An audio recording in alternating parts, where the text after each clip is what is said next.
Ilulunsad na po ng Department of Interior, Local Government o DILG ang Infrastructure Audit Tool na bilang bahagi ng paghahanda laban sa The Big One.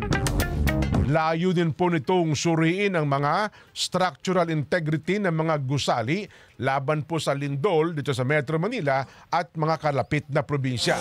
Ang tool ay tutulong po sa mga lokal na pamahalaan na matukoy ang mga priority structures na napailalim po sa infra audits at pilot tested sa National Capital Region, Region 3 at ang Calabar Zone. Pero teka lang, ako naalala ko ang dami ng mga yung condemned building, dapat condemned na. Pero ginagawa pa rin opisina ngayon. At ang nakakalungkot, opisina pa po ng gobyerno. Ay, nako. Katuwang din po sa proyektong ito ang 4th year at 5th year engineering students.